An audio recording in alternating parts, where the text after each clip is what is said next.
This is Akashvani Trivendrum. Good evening, listeners. We are all living in a world of unrest and uncertainty. Our evil thoughts and actions has tarnished many a peaceful lives. In tonight's English program, let's listen to a powerful talk by Darbhasayanam Srinivasacharya. He would be talking about the concept of Vasudhaiva Kudumbakam, which means the world is one family. He would also be talking about the importance of social justice, truth, and the moral values through great literature, which highlights the well-being of all people on this earth. His noble thoughts is worth listening.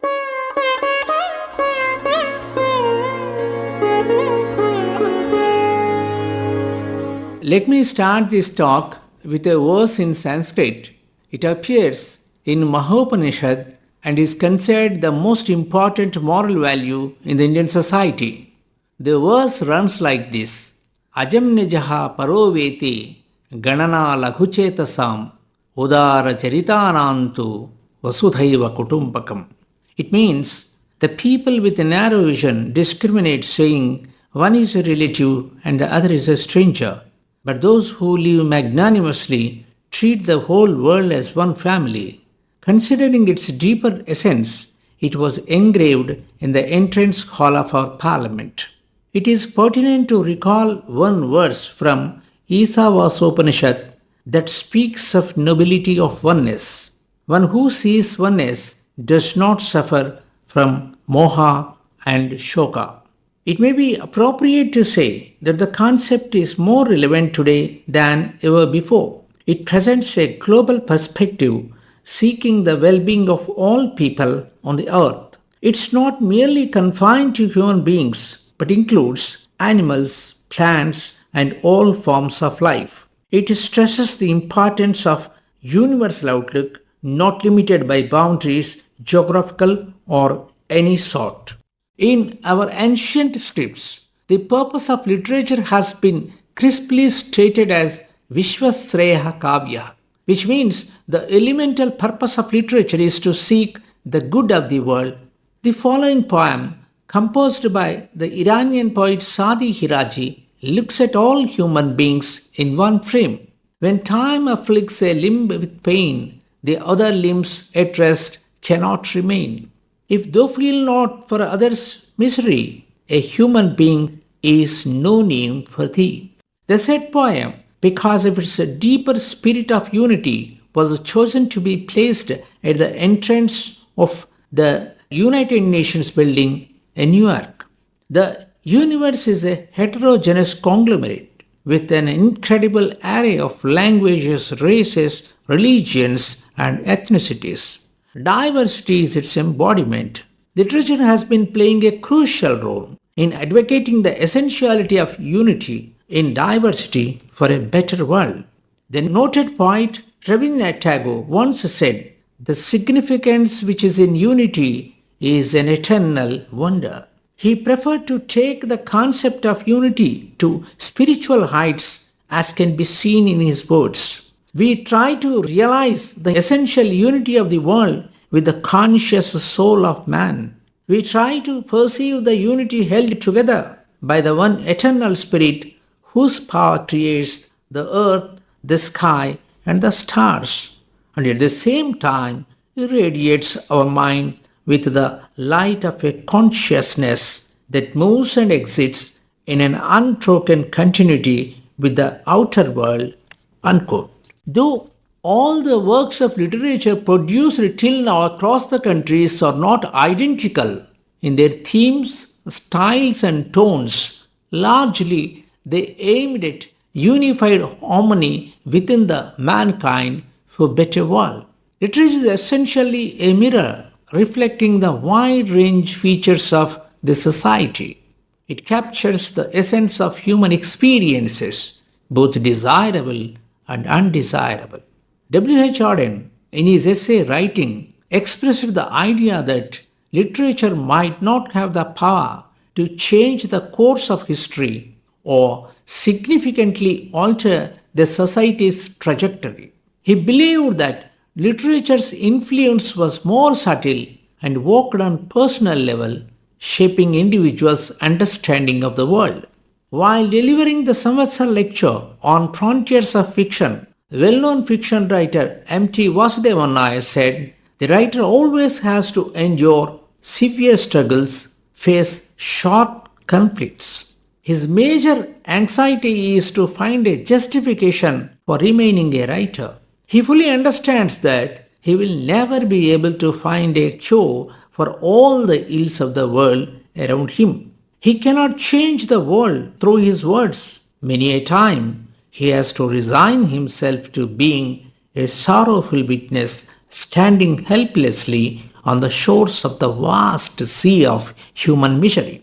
The annihilation of truth, the cruel denial of justice that takes place before his eyes shock him deeply, but he is seldom able to do anything to set things right.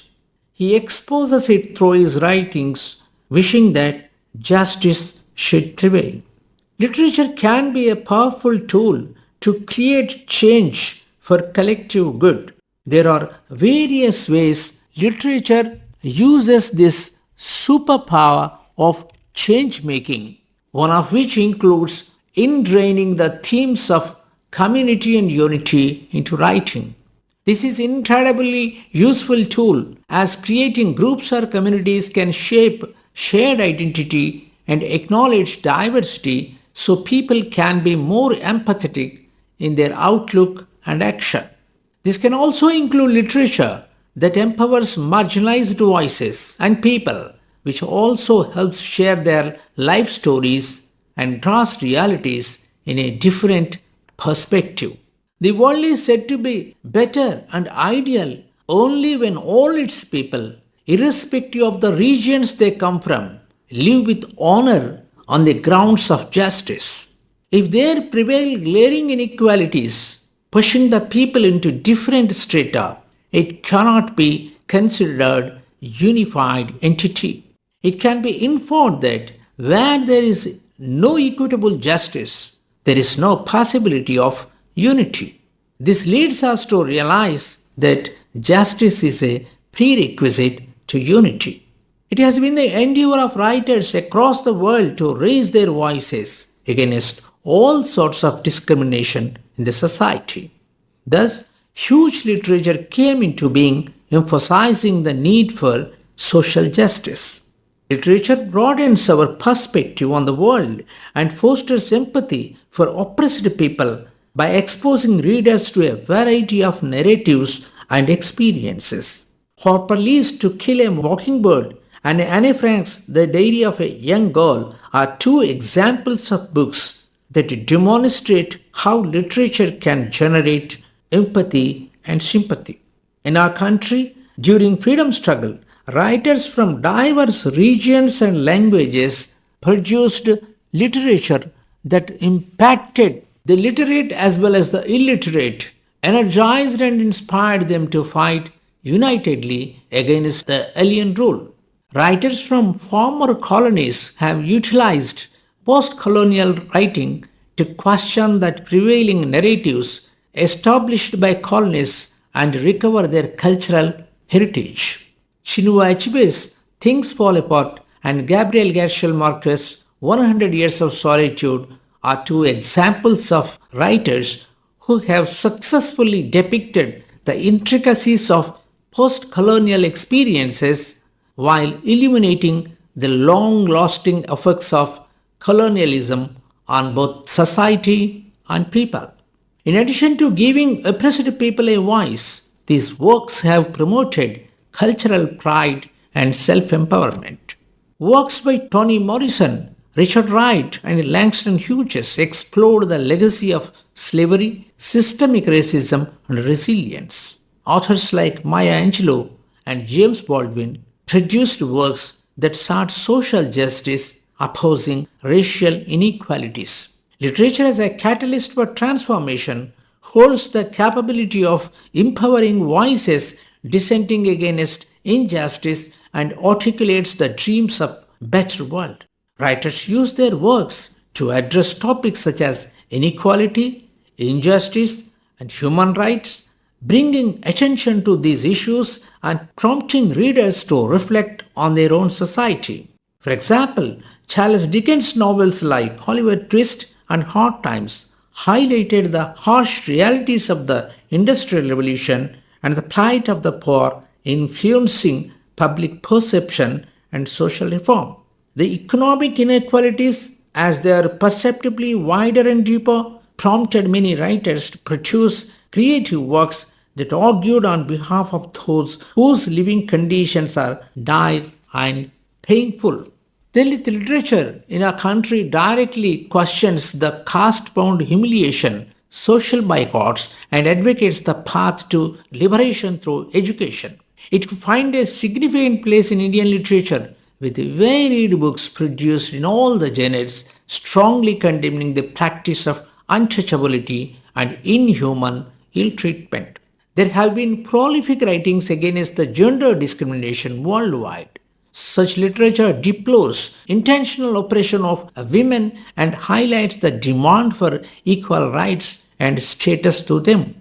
It was amply proved that wars divided the world and created feelings of enmity and hatred in the minds of people.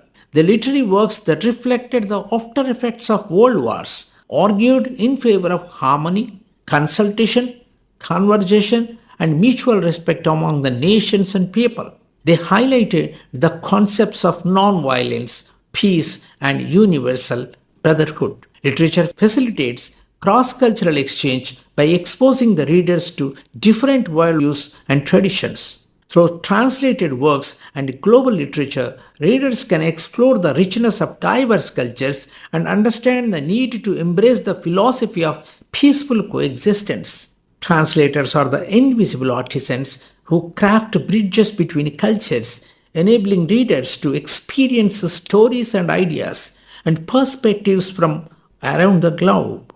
As we deliberate on the aspects of justice and unity at a global level for a better world through literature, we should also think of justice to those languages spoken at regional level and those which are on the verge of extinction. It is the languages that connect people for a better world. Every language is unique and respectable, irrespective of the number of people speaking it. There is a greater need for frequent interactions among the writers and translators across the world, advocating a better world for better life for everybody on the earth. Before I draw conclusion to my topic, I would like to touch upon the aspect of orientation of literature. If the literature has to effectively work towards knitting the world, it has to spread extensively into more and more territories of common people.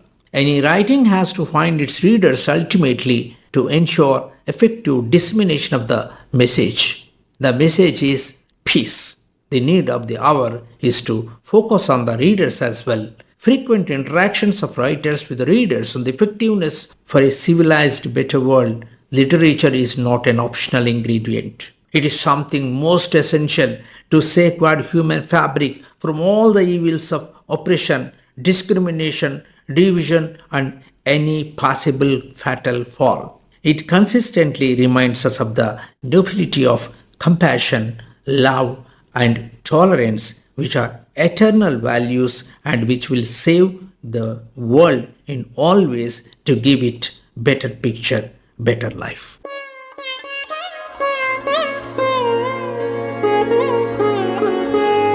Yes, it's true. Literature played a crucial role in advocating the essentiality of unity in diversity. From this informative talk by Darbhasayanam Srinivasacharya, one could understand that living in oneness is the key to happiness. When we stand united, the world would definitely become a better place to live in.